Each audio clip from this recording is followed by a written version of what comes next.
नमस्कार दोस्तों, बहुत बहुत स्वागत है आप सभी का एक बार फिर से आपके अपने YouTube channel PMS IQ study में।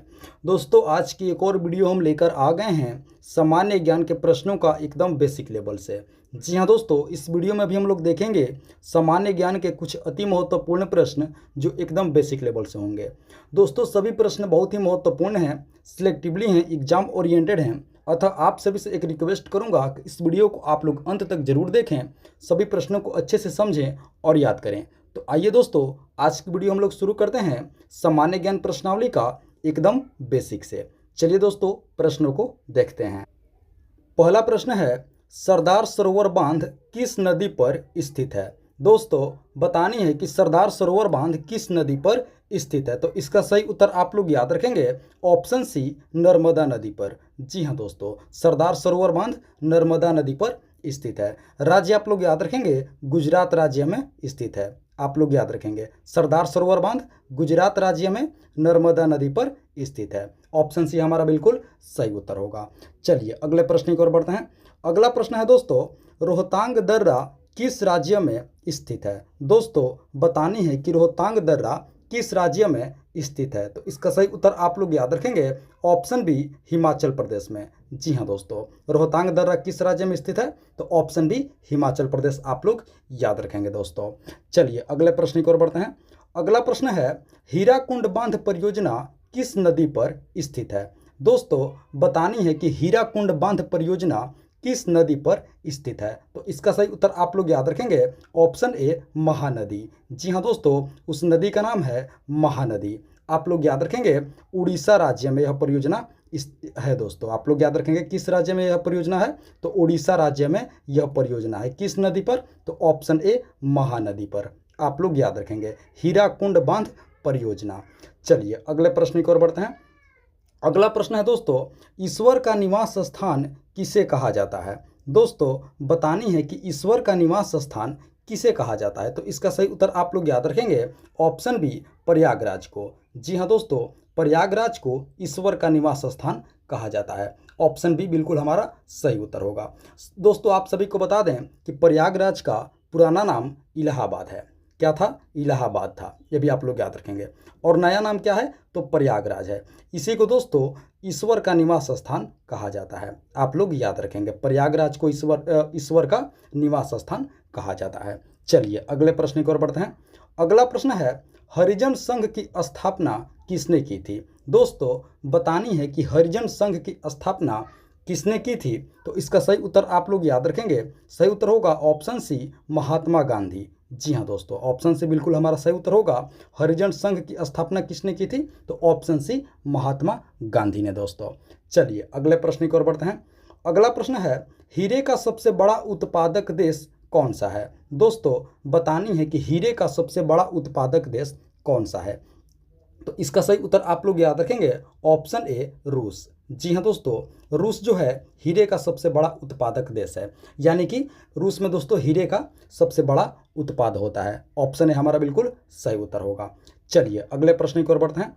अगला प्रश्न है दोस्तों, विश्व विख्यात सोमनाथ मंदिर को किसने नष्ट किया था?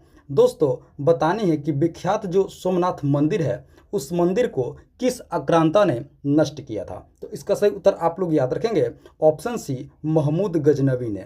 जी हाँ दोस्तों, महमूद गजनवी ने विख्यात सोमनाथ मंदिर को नष्ट किया था। आप लोग याद रखेंगे महमूद गजनवी। ऑप्शन सी हमारा बिल्कुल सही उत्तर होगा दोस्तों। चलिए अगले प्रश्न की ओर बढ़ते हैं। अगला प्रश्न है, विख्यात सोमनाथ मंदिर कहाँ स्थित है? देखिए दोस्तों, अभी हमने पढ़ा कि विख्यात सोमनाथ मंदिर को किसने नष्ट किया था। तो इसका सही उत्तर था ऑप्शन सी, महमूद गजनवी। अब दोस्तों बात करते हैं कि यह मंदिर कहाँ स्थित है। तो इसका सही उत्तर आप लोग याद रखेंगे गुजरात राज्य में। जी हाँ दोस्तों, विख्यात सोमनाथ मंदिर कहाँ स्थित है? तो ऑप्शन बी, गुजरात में है। दोस्तों, किसने नष्ट किया था? तो महमूद गजनवी ने। आप लोग इसे अवश्य याद रखेंगे, एकदम बेसिक लेवल के प्रश्न है और बहुत ही महत्वपूर्ण प्रश्न है। चलिए अगले प्रश्न की ओर बढ़ते हैं। अगला प्रश्न है दोस्तों, लोकसभा की पहली महिला अध्यक्ष कौन है? दोस्तों, बतानी है कि लोकसभा की पहली महिला स्पीकर कौन है? तो इसका सही उत्तर आप लोग याद रखेंगे दोस्तों, ऑप्शन डी मीरा कुमार। जी हाँ दोस्तों, लोकसभा की पहली महिला अध्यक्ष कौन है? तो ऑप्शन डी मीरा कुमार आप लोग याद रखेंगे, ऑप्शन डी मीरा कुमार। चलिए अगले प्रश्न की ओर बढ़ते हैं। अगला प्रश्न है, विश्व में चावल का सबसे अधिक उत्पादन कौन सा देश करता है? दोस्तों बतानी है कि विश्व में चावल का सबसे अधिक खेती कौन सा देश करता है, कौन सा देश उत्पादन करता है? तो इसका सही उत्तर आप लोग याद रखेंगे, ऑप्शन सी चीन। जी हाँ दोस्तों, विश्व में चावल का सबसे अधिक उत्पादन कौन सा देश करता है? तो ऑप्शन सी आप लोग याद रखेंगे, चीन करता है दोस्तों। चलिए अगले प्रश्न की ओर बढ़ते हैं। अगला प्रश्न है, विश्व टीबी दिवस प्रतिवर्ष कब मनाया जाता है? दोस्तों टीबी एक बीमारी है, आप सभी को बतानी है कि विश्व टीबी दिवस यानी कि वर्ल्ड टीबी डे कब मनाया जाता है? तो इसका सही उत्तर आप लोग याद रखेंगे, ऑप्शन ए 24 मार्च को। जी हाँ दोस्तों, प्रतिवर्ष 24 मार्च को विश्व टीबी दिवस मनाया जाता है। दोस्तों टीबी का फुल फॉर्म होता है ट्यूबरकुलोसिस, आप लोग याद रखेंगे। ये एक बीमारी है जो दोस्तों इसका दिवस कब मनाया जाता है प्रतिवर्ष? तो 24 मार्च को। ऑप्शन है हमारा बिल्कुल सही उत्तर होगा। टीबी का पूरा नाम क्या होगा? ट्यूबरकुलोसिस, ये भी आप लोग याद रखेंगे। चलिए अगले प्रश्न की ओर बढ़ते हैं। अगला प्रश्न है, गंगा नदी को बांग्लादेश में किस नाम से जाना जाता है? दोस्तों बतानी है कि गंगा नदी को बांग्लादेश में किस नाम से जाना जाता है? तो इसका सही उत्तर आप लोग याद रखेंगे, ऑप्शन सी पद्मा कहा जाता है। जी हाँ दोस्तों, गंगा नदी को बांग्लादेश में पद्मा के नाम से जाना जाता है, पद्मा कहा जाता है। ऑप्शन सी हमारा बिल्कुल सही उत्तर होगा दोस्तों। चलिए अगला प्रश्न देखते हैं। अगला प्रश्न है, विश्व कवि के नाम से किन्हें जाना जाता है? दोस्तों बतानी है कि विश्व कवि किनका उपनाम है, किन्हें जाना जाता है? तो इसका सही उत्तर आप लोग याद रखेंगे, ऑप्शन बी रविंद्रनाथ टैगोर। जी हाँ दोस्तों, विश्व कवि किनको कहा जाता है? तो ऑप्शन बी रविंद्रनाथ टैगोर को कहा जाता है दोस्तों, विश्व कवि। चलिए अगला प्रश्न देख लेते हैं। अगला प्रश्न है, महात्मा गांधी की हत्या कब हुई थी? दोस्तों बतानी है कि महात्मा गांधी की हत्या किस वर्ष हुई थी? तो इसका सही उत्तर आप लोग याद रखेंगे, ऑप्शन ए 1948 ईस्वी में। जी हाँ दोस्तों, महात्मा गांधी की हत्या कब हुई थी? तो ऑप्शन ए 1948 ईस्वी आप लोग याद रखेंगे दोस्तों। चलिए अगला प्रश्न देखते हैं। दोस्तों अगले प्रश्न से पहले आप सभी से एक रिक्वेस्ट करूंगा कि अभी तक आप लोग इस वीडियो को लाइक नहीं किए हैं तो वीडियो को एक लाइक कर दीजिए। साथ ही साथ PMS IQ study YouTube channel पर पहली बार विजिट किए हैं तो दोस्तों चैनल को आप लोग जरूर सब्सक्राइब कर लेंगे और इस वीडियो को अपने दोस्तों में ज़रूर शेयर कर देंगे और हमें सपोर्ट जरूर करेंगे। और दोस्तों वीडियो को आप लोग अंत तक जरूर देखिएगा, सभी प्रश्नों को अच्छे से समझिएगा। चलिए अगले प्रश्न की ओर बढ़ते हैं। अगला प्रश्न है, सर्वोच्च न्यायालय द्वारा दिए गए मृत्यु दंड को कौन माफ कर सकता है? दोस्तों बतानी है कि सर्वोच्च न्यायालय यानी कि सुप्रीम कोर्ट के द्वारा जो दोस्तों मृत्यु दंड दिया जाता है तो इस दंड को यानी कि इस सजा को कौन माफ कर सकता है? तो इसका सही उत्तर आप लोग याद रखेंगे, ऑप्शन डी राष्ट्रपति। जी हाँ दोस्तों, केवल और केवल राष्ट्रपति ही इस सजा को माफ कर सकते हैं। सर्वोच्च न्यायालय द्वारा दिए गए मृत्यु दंड को कौन माफ कर सकते हैं? तो ऑप्शन डी राष्ट्रपति। आप लोग दोस्तों याद रखेंगे, बहुत ही बेसिक लेवल के प्रश्न है और महत्वपूर्ण है। चलिए अगले प्रश्न की ओर बढ़ते हैं। अगला प्रश्न है, गीत गोविंद पुस्तक के लेखक कौन है? दोस्तों बतानी है कि गीत गोविंद पुस्तक के लेखक कौन है? तो इसका सही उत्तर आप लोग याद रखेंगे, ऑप्शन बी जयदेव। जी हाँ दोस्तों, गीत गोविंद पुस्तक के लेखक कौन है? तो ऑप्शन बी आप लोग याद रखेंगे, जयदेव दोस्तों। चलिए अगले प्रश्न की ओर बढ़ते हैं।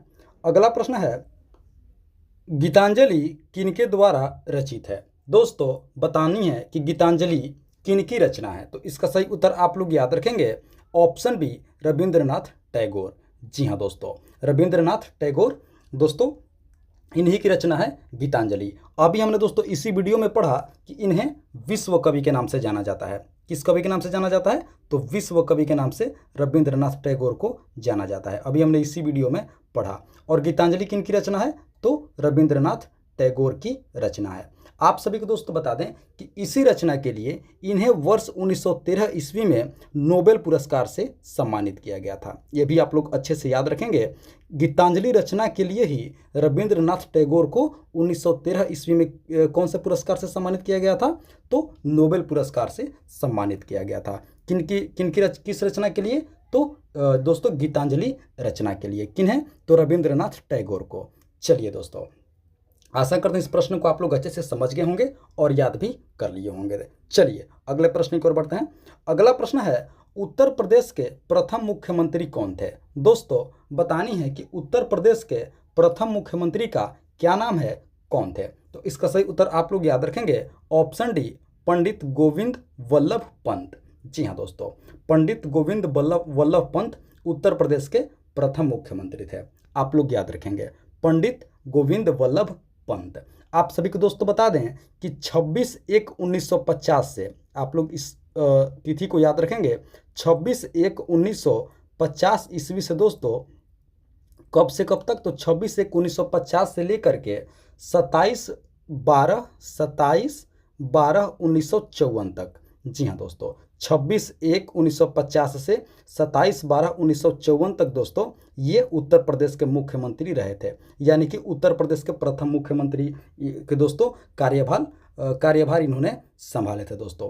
क्या नाम था इनका? तो पंडित गोविंद वल्लभ पंत। ऑप्शन डी हमारा बिल्कुल सही उत्तर होगा, उत्तर प्रदेश के प्रथम मुख्यमंत्री थे।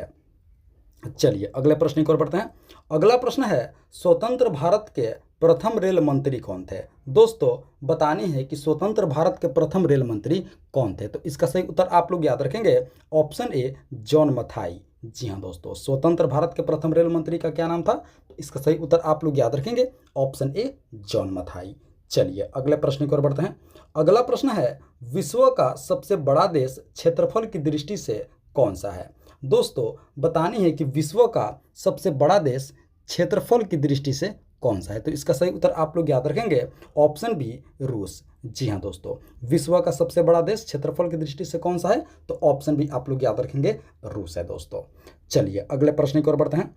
अगला प्रश्न है, विश्व में सर्वाधिक मतदाताओं वाला देश कौन सा है? दोस्तों बतानी है कि विश्व में सबसे अधिक मतदाता यानी कि वोटर किस देश में है? तो इसका सही उत्तर आप लोग याद रखेंगे ऑप्शन सी, भारत। जी हाँ दोस्तों, विश्व में सर्वाधिक मतदाताओं वाला देश कौन सा है? तो ऑप्शन सी आप लोग याद रखेंगे, भारत। यहाँ पे दोस्तों वोटर की संख्या सबसे ज़्यादा है वर्ल्ड में, आप लोग याद रखेंगे ऑप्शन सी हमारा बिल्कुल सही उत्तर होगा, भारत दोस्तों। चलिए अगले प्रश्न की ओर बढ़ते हैं। अगला प्रश्न है, दुधवा राष्ट्रीय उद्यान किस राज्य में स्थित है? दोस्तों बतानी है कि दुधवा राष्ट्रीय उद्यान किस राज्य में स्थित है? तो इसका सही उत्तर आप लोग याद रखेंगे ऑप्शन ए, उत्तर प्रदेश राज्य में स्थित है। जी हाँ दोस्तों, दुधवा राष्ट्रीय उद्यान किस राज्य में स्थित है? तो ऑप्शन ए, उत्तर प्रदेश आप लोग याद रखेंगे दोस्तों। चलिए अगले प्रश्न की ओर बढ़ते हैं। अगला प्रश्न है, नौटंकी किस राज्य का लोक नृत्य है? दोस्तों बतानी है कि नौटंकी किस राज्य का लोक नृत्य है? तो इसका सही उत्तर आप लोग याद रखेंगे ऑप्शन सी, उत्तर प्रदेश राज्य का। जी हाँ दोस्तों, नौटंकी किस राज्य का एक लोक नृत्य का नाम है? तो ऑप्शन सी, उत्तर प्रदेश आप लोग याद रखेंगे। चलिए दोस्तों अगले प्रश्न की ओर बढ़ते हैं। अगला प्रश्न है, मुख्य चुनाव आयुक्त की नियुक्ति कौन करता है? दोस्तों बतानी है कि मुख्य चुनाव आयुक्त की नियुक्ति किनके माध्यम से किया जाता है? तो इसका सही उत्तर आप लोग याद रखेंगे ऑप्शन ए, राष्ट्रपति के द्वारा। जी हाँ दोस्तों, मुख्य चुनाव आयुक्त की नियुक्ति कौन करते हैं? तो ऑप्शन ए, राष्ट्रपति। आप लोग दोस्तों याद रखेंगे, सही उत्तर होगा राष्ट्रपति। चलिए अगले प्रश्न की ओर बढ़ते हैं। अगला प्रश्न है, निमोनिया रोग शरीर के किस अंग को प्रभावित करता है? दोस्तों बतानी है कि निमोनिया रोग हमारे शरीर के किस अंग को प्रभावित करता है? तो इसका सही उत्तर आप लोग याद रखेंगे ऑप्शन डी, लंग्स यानी कि फेफड़ा को। जी हाँ दोस्तों, निमोनिया रोग हमारे शरीर के किस अंग को प्रभावित करता है? तो ऑप्शन डी, फेफड़ा यानी कि लंग्स को प्रभावित करता है दोस्तों, आप लोग याद रखेंगे। चलिए अगले प्रश्न की ओर बढ़ते हैं। अगला प्रश्न है, संयुक्त राष्ट्र संघ का मुख्यालय कहाँ स्थित है? दोस्तों बतानी है कि संयुक्त राष्ट्र संघ का मुख्यालय कहाँ स्थित है? तो इसका सही उत्तर आप लोग याद रखेंगे ऑप्शन ए, न्यूयॉर्क में। जी हाँ दोस्तों, संयुक्त राष्ट्र संघ का मुख्यालय कहाँ स्थित है? तो ऑप्शन ए आप लोग याद रखेंगे, न्यूयॉर्क में स्थित है दोस्तों, संयुक्त राष्ट्र संघ का हेडक्वार्टर। आप लोग याद रखेंगे ऑप्शन ए, न्यूयॉर्क। तो दोस्तों ये थी हमारी आज की बेसिक लेवल के सामान्य ज्ञान का एक और प्रश्नावली वीडियो। आशा करते हैं इस वीडियो को आप लोग अंत तक जरूर देखे होंगे, सभी प्रश्नों को अच्छे से समझे होंगे और याद भी कर लिए होंगे दोस्तों। तो आप सभी से एक बार फिर से रिक्वेस्ट करूंगा कि वीडियो को अभी तक एक लाइक नहीं किए हैं तो एक लाइक कर दीजिए, साथ ही साथ PMS IQ study YouTube channel पर पहली बार विजिट किए हैं तो दोस्तों चैनल को आप लोग ज़रूर सब्सक्राइब कर लेंगे और इस वीडियो को आप लोग अपने दोस्तों में भी ज़रूर शेयर कर देंगे इसी तरह का अति महत्वपूर्ण प्रश्नावली वीडियो प्रतिदिन देखने के लिए। तो दोस्तों मिलते हैं एक और वीडियो में, तब तक के लिए आप सभी का बहुत बहुत धन्यवाद। जय हिंद दोस्तों।